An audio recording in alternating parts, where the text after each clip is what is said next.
Bien, bonjour à tous. Donc Arnaud Légal, je suis ingénieur consultant système, en gros, je suis en vente pour HPE, alors on dit HPE Networking maintenant, depuis quelques mois. Et donc dans cette partie, pour information, je suis accompagné également d'Olivier Faure, qui est mon pendant sur la région. Donc moi je suis effectivement plus global, je m'occupe de toute la partie switching, la partie automatisation, mais je ne suis pas affecté à des comptes ou une région. Donc j'aide tous mes petits collègues de l'équipe avant-vente France sur ces sujets-là. Donc dans cette partie de la session, en fait, c'est toujours un peu compliqué quand on est constructeur de devoir faire quelque chose sur la partie source de vérité. Alors source de vérité, source de confiance, tout dépend comment vous voulez l'appeler. Puisqu'effectivement, je pense que par rapport aux intégrateurs, aux éditeurs, aux clients, on est peut-être les moins impactés par la notion de source de vérité, parce qu'on a logiquement une source de vérité censée être agnostique, et donc pas affiliée, entre guillemets, à un constructeur particulier. Donc chaque constructeur va avoir aussi ses solutions. Si je parle pour nous, par exemple, depuis quelques temps, on a Apstra dans le portfolio, qui est une solution d'intent pour le data center. Et donc du coup, devant tout ça, en fait, j'ai préféré faire une sorte de retour d'expérience autour des projets qu'on a pu voir, nous, en tant que constructeurs, d'un point de vue constructeur. Donc de la partie modélisation jusqu'à la partie day 2, et comment effectivement les clients qu'on a pu voir, qui sont accompagnés par les différents partenaires avec qui on travaille, ont pu justement adapter ces notions de source de vérité dans leur workflow. Ok.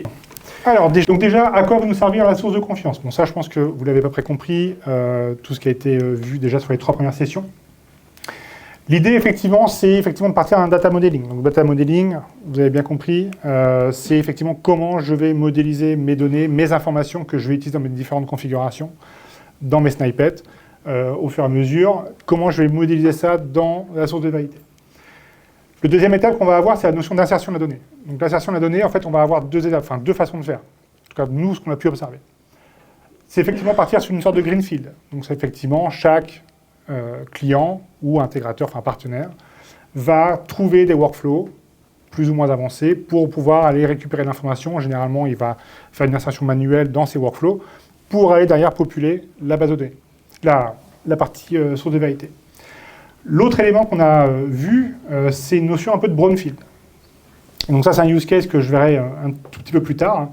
C'est effectivement en fait, de s'appuyer directement sur les équipements en production pour récupérer la donnée dont ils ont besoin, la mettre au bon format, et après derrière, aller l'insérer dans la source de vérité. Donc en fait, on va avoir deux optiques, effectivement. Soit effectivement, on part sur une notion un peu greenfield, c'est j'insère tout dans un JSON, un YAML, un fichier XLS, peu importe, un CSV. J'ai un workflow qui va me piocher l'information dans ces fichiers-là pour aller derrière populer la source de vérité, ou alors je vais chercher directement l'information sur les équipements. Éventuellement, je vais faire un raccord, parce qu'il y a peut-être des fonctionnalités qu'on n'avait pas sur l'infra existante et que je veux rajouter dans mon nouveau déploiement. Donc du coup, derrière, voilà, je vais faire un peu un mix des deux. Ensuite, on va retrouver une notion de Day 0, Day 1. Alors, Day 0, Day 1, et même Day 2, c'est un concept où en fait, on va retrouver des définitions qui sont un peu différentes en fonction des personnes à qui on parle. Je pars du principe que le Day 0, ça va être tout simplement de mettre les informations basiques de manière à pouvoir configurer l'équipement à distance. Donc, ça va être quoi? Ça va être du credential, ça va être de l'activation SSH, éventuellement des clés SSH. Ça va être éventuellement du SNMP, des choses comme ça. Vraiment, les informations basiques qui permettent à une personne ou à un workflow X ou Y de pouvoir attaquer l'équipement de manière à, derrière, pousser la configuration. Et donc, cette génération de la configuration finale et le fait de pousser cette configuration finale sur l'équipement, c'est ce qu'on va retrouver sur le Day 1. On ne va pas se mentir, généralement, 90% des projets, le Day 0 et le Day 1, ce sont les mêmes étapes. Il y a assez peu de clients qui vont vraiment respecter cette notion de Day 0 séparé du Day 1. Donc, on va vraiment, généralement, les voir de manière mutualisée. Ensuite, on va partir sur le Day 2. Donc, le Day 2, ça va être toute la partie gestion du changement. J'ai un nouveau service à déployer, j'ai un nouveau VLAN, j'ai un nouveau VNI, enfin Virtual Network, j'ai un nouveau peering BGP, j'ai ce que vous voulez. Comment est-ce que derrière, je vais pouvoir automatiser ça selon les informations que je vais avoir dans ma source de vérité? Et enfin, c'est un sujet qui vient d'être évoqué il y a deux minutes, la notion du drift. Donc le drift management, effectivement, comment je vais pouvoir, donc c'est effectivement ce qui a été fait par Airbus, on parlera aussi dans un use case un peu plus tard. La notion du drift management, c'est comment je vais pouvoir, de manière planifiée, vérifier la configuration, l'état de mon réseau par rapport à une intention, et qu'est-ce que je vais pouvoir en faire derrière, comment je vais gérer cette notion de changement. Non attendu, potentiellement non attendu.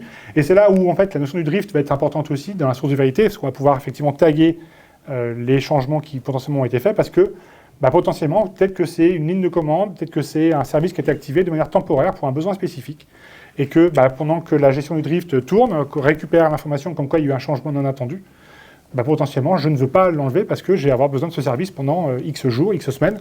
Donc comment est-ce que je vais pouvoir gérer ça?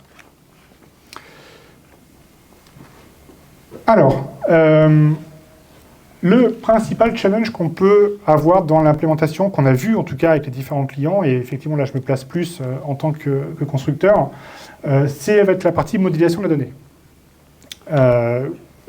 Clairement, c'est le point qui prend le plus de temps.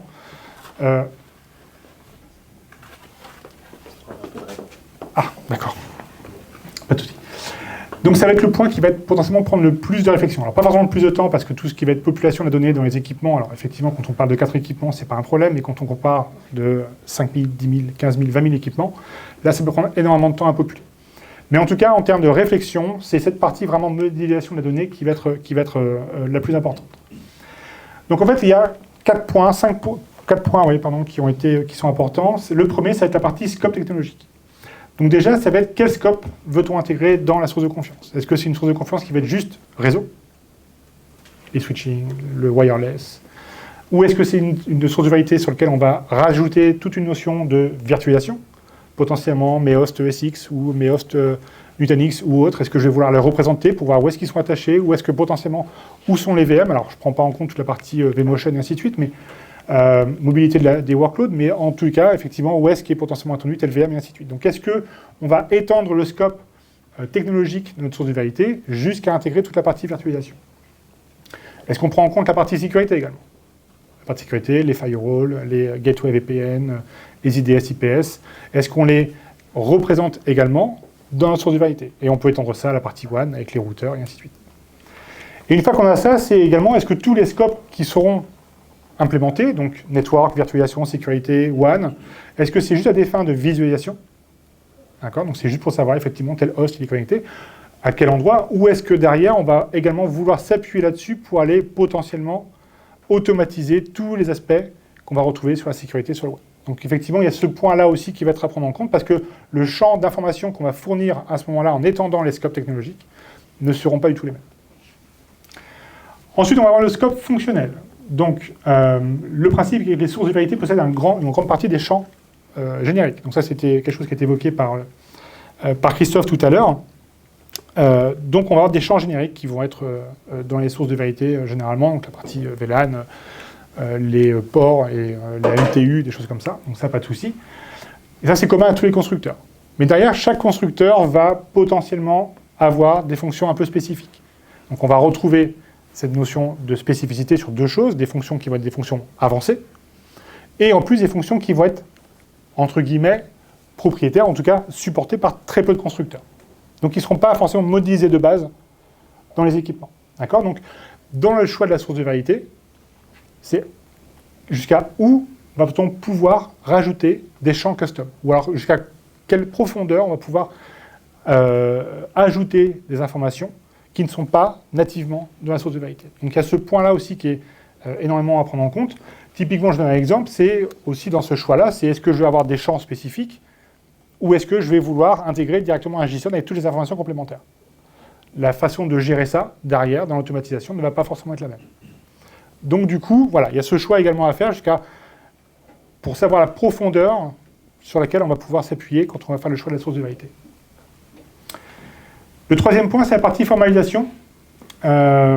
Si on souhaite modéliser l'intégrité des données de la configuration, ça va être la plus agnostique possible. Ce serait super si tous les clients étaient en HPE. Je dis bonjour à chers concurrents.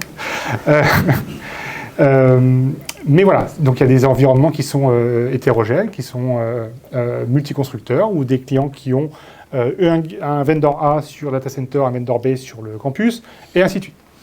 Cependant, les workflows, l'idée, c'est pas d'avoir des workflows d'automatisation qui vont être différents en fonction du constructeur. Donc il faut avoir quelque chose qui soit le plus homogène possible. Donc il faut avoir cette capacité à modéliser la donnée de la manière la plus simple et la plus agnostique possible. Typiquement, on parle de stacking. Un stacking sera différent, enfin les terminologies vont être différentes en fonction de si c'est de l'HPE ou c'est un autre constructeur. On aura des mécanismes qui auront des notions de priorité et pas d'autres. Enfin voilà, il y a plein d'éléments qui sont à prendre en compte. Donc comment derrière je vais rendre ça de manière la plus agnostique possible, de manière à simplifier mes workflows et à ne pas complexifier tout ce que j'utilise derrière, que ce soit en Python, en Ansible, en Terraform ou peu importe. Et le dernier point, c'est également, il faut que la modélisation soit faite de manière à permettre une potentielle évolutivité des données sans rajouter de complexité. Un réseau est fait pour vivre, d'un point de vue fonctionnel, d'un point de vue des features qu'on va mettre en place. Si la modélisation qu'on a mis en place au tout début ne permet pas de faire évoluer et de pouvoir rajouter facilement de nouveaux champs, ça peut devenir très compliqué à maintenir et du coup, au bout d'un moment, la source de vérité, on va la mettre de côté. Donc si on veut continuer à s'appuyer là-dessus, il faut que la modélisation qu'on va faire au tout début soit faite de manière à garantir et à permettre une évolutivité des données par rapport à des nouvelles fonctionnalités qui vont être mises en place, ou par rapport à une fonction mise en place au départ, mais qui, elle, évolue également en termes de profondeur.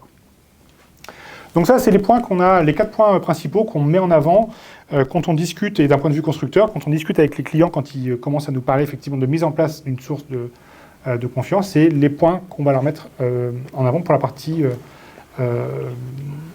pour faire attention. Alors, les 2 prochaines slides, ça va être pour une partie, pour des use cases. Donc, le premier use case, c'est la partie migration. Je vous ai évoqué tout à l'heure le fait d'avoir une notion un peu de greenfield et de brownfield. D'accord? Donc, le greenfield, je vous rappelle, c'est j'ai un fichier X ou Y où je fais ça de manière manuelle directement dans l'interface web de la source de confiance. Ou alors de partir sur du brownfield. Et c'est effectivement un use case qui a été utilisé notamment en France, où le client a voulu passer d'un constructeur A vers HPE, Aruba en l'occurrence.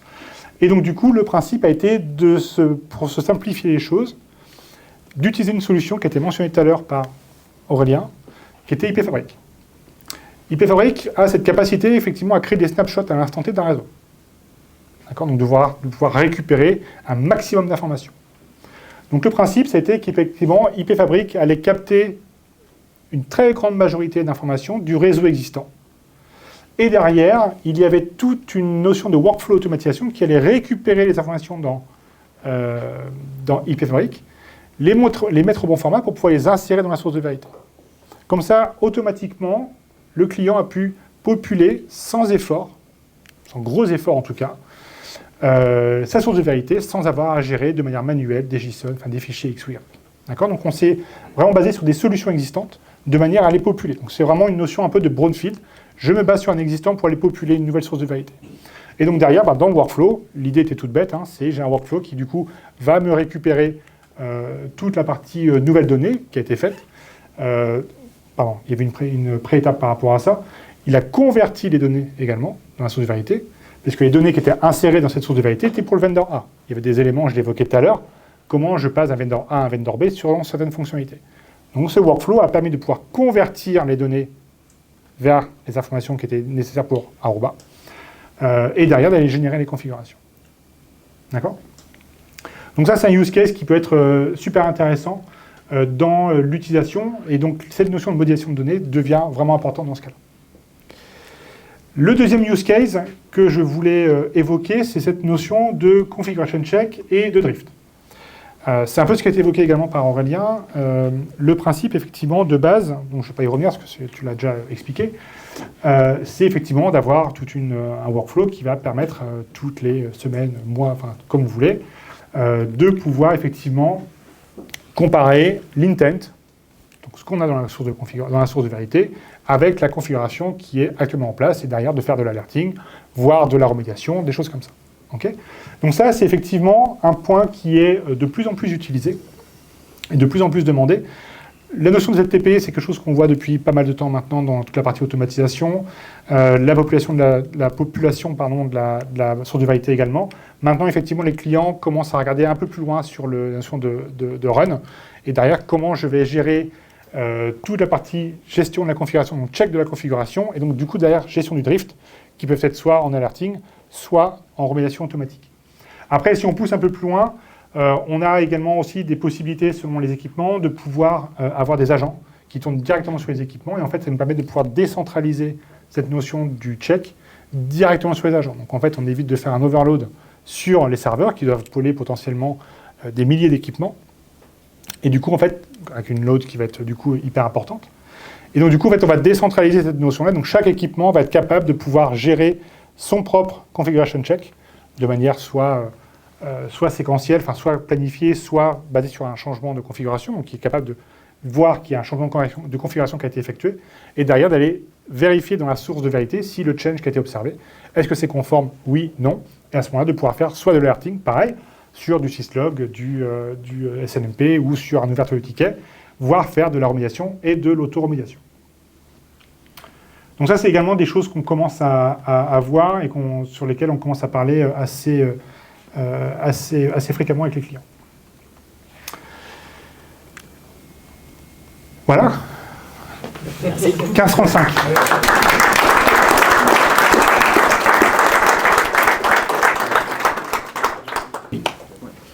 Tu parlais en fait d'agents directement sur les équipements. Oui. Faire justement offloader, oui. Compliance check comme ça. Oui. Et du coup, cet agent, c'est quoi? Ça se traduit par quoi? C'est un conteneur qui tourne sur l'équipement? C'est concrètement le relais, il est où? Alors, cet agent, du coup, en l'occurrence, c'est sur nos équipements, d'accord. Oui. Alors après, peut-être que d'autres constructeurs peuvent gérer ce genre de cas de figure, mais en tout cas, là, je parle pour les nôtres. En fait, c'est les agents, donc c'est du code Python qui tourne en 24/7/365, donc tout le temps. Et derrière, dès qu'il y a une action à jouer, il va lancer un container interne, va lancer son action, qui va être effectivement de faire son check de manière régulière, va pouvoir récupérer la conf, de pouvoir faire le diff éventuellement, et du coup, de pouvoir, comme c'est du Python, il peut interagir avec des systèmes. En fait, c'est comment tu gères, je sais pas, j'imagine j'ai 5000 assets, là, j'ai tous ces agents qui tournent sur les équipements. Oui. Comment je récupère une visibilité globale? Je sais pas si j'ai un agent qui ne fonctionne plus sur un équipement et du coup, j'ai la compliance check qui ne tourne pas. Oui. Comment c'est géré? La solution Aruba, mais chez vous, du coup, comment c'est géré ça? On a une sorte d'insight qui permet de voir un peu comment. Après, ça peut se faire par la solution de management, mais je suis pas. Enfin voilà, l'idée c'est pas forcément de pousser la solution de management. En tout cas, les équipements sur lesquels ça tourne, c'est du 100% REST API, notamment pour ces agents-là. C'est-à-dire qu'on peut avoir le statut en temps réel des alertes du statut de l'équipement, de l'agent et ainsi de suite. Donc ça peut se faire par du polling REST API sur les équipements, où on va récupérer les statuts, les dernières alertes, qu'est-ce qui a été fait, les actions qui ont été menées, et ainsi de suite. Personne d'autre? Très bien.